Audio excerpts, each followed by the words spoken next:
Ta'alofa. This is Mama Zilla. I hope everybody's doing good. Today's Friday. It's a beautiful day outside. And today I want to talk about what Zilla put me through before I went to jail. Or let's say what hell he put me through before he went to jail. Okay. Where do I start? Yeah. So when his dad passed away, he was 9 years old. When he passed away, he never cried. I think not until a few years later, he started spiraling, wilding out. I mean, he got into a lot of trouble.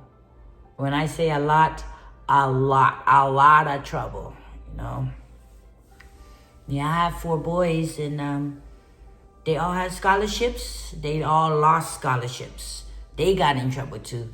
But Zilla was doing the most. When I say the most, I mean, it was hectic what he put me through. And people always ask me, how do you do it, raising 4 kids on your own and da-da-da? I'm like, I don't know, I just did it. But I know with the grace of God, that's what got me through. That's what helped me throughout the day by day, after day. You know? Because I would think to myself, I would ask God, why am I going through this on my own as a single mom, raising 4 kids, struggling how to raise them? And it was a lot on me. And even though like I would go to work and all that stuff, I would just put on a straight face like nothing happened. Like, yeah, I'm okay, blah, blah, blah. But I'm really not okay, you know? I wouldn't really want to talk about it with anybody, you know? And at the time, I didn't even ask for help. You know, I thought I was doing my best. I didn't even reach out to any resources. I just did it. I just go on day by day how to do it, how to fix it. And it was just so much that was on me. It was making me sick. But Zilla was doing the most. When I say the most, like my hair fell off. I got into deep depression. My anxiety was up here, like, and I was working through it because I was a working single mom working. At the time, I was a fitness instructor. I was a personal trainer, you know. I would go wake up 4 in the morning, go teach my morning classes. Then I would go home, you know, get my lunch going and check up on him. Then I would go back to teach my night classes, you know. That's all I was doing. At the same time, trying to raise this kid. And it was just crazy. Like, I would get so tired when the teachers would call me. The coaches would call me. The principal even called me and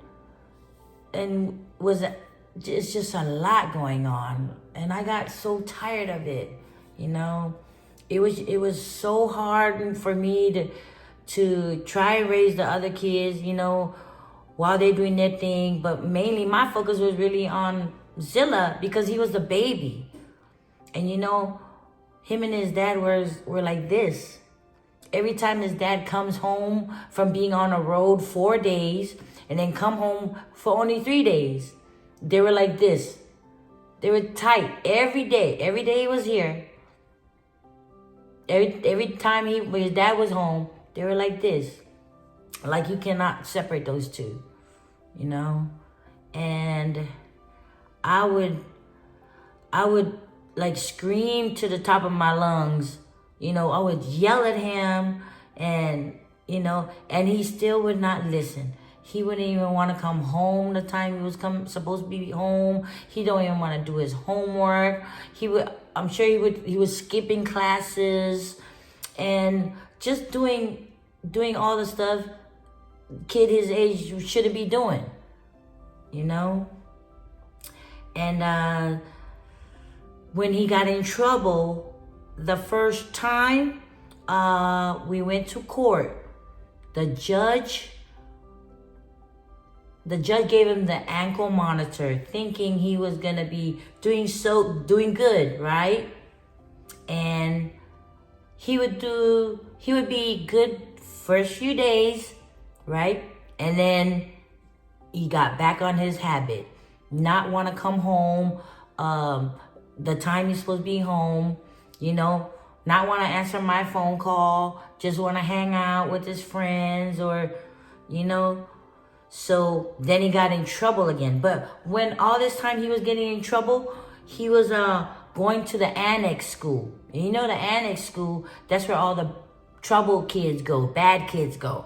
And I would hate to go there.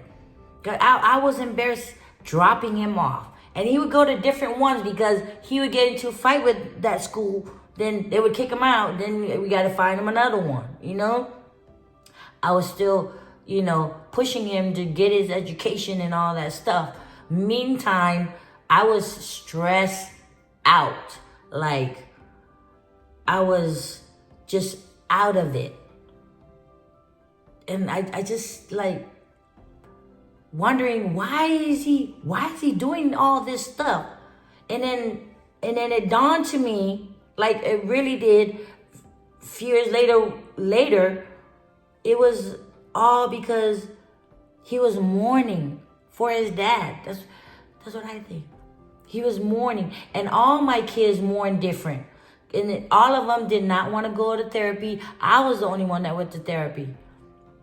None of them want to go. And you know, therapy, we can't force kids to go. They have to be willing to go on their own, right? So I just hope at the time my kids was at that level of understanding, like therapy help, you know, and all that. But anyways, so the second time he got in trouble again, the judge gave him the ankle monitor again. I mean, again. This is the judge giving him chances to better himself. And guess what he did? He was good the first few days, then go back again, doing the same thing. And I was tired. I was really tired. Being worried of him not coming home, not want to be home, you know, even he would not come home. And to me, I was getting sick. Like, my hair was falling off. I was losing weight.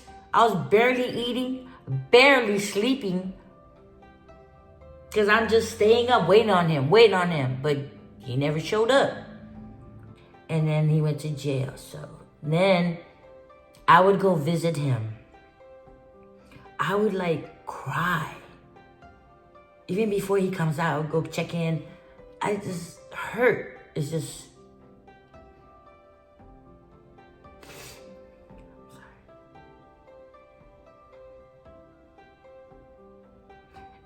And I would just think, why is he doing this to me? I never did anything to him, but he put me through hell. Like, I didn't want to cry today. I didn't want to cry making this video.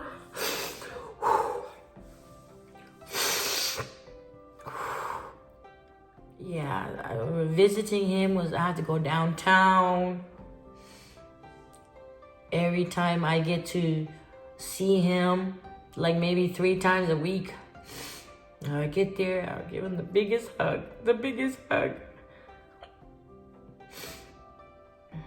I'll just try to talk some senses into him. And I remember I always used to spend like $20, $30 to buy snacks. And the people that working there were like, damn, you buy all that for him? I said, yeah, because he loves to eat. He loves to eat, so I used to buy him a whole bunch of stuff. Yeah, but that's my, I'm sorry, y'all. That's what I wanted to talk about today. So, but God is good. He's out and he's doing really, really good. And I'm so proud of him. And, yeah, so, y'all have a blessed weekend. And, I'll see y'all again. I'll make sure I won't cry the next one, okay? Be blessed. Tofa.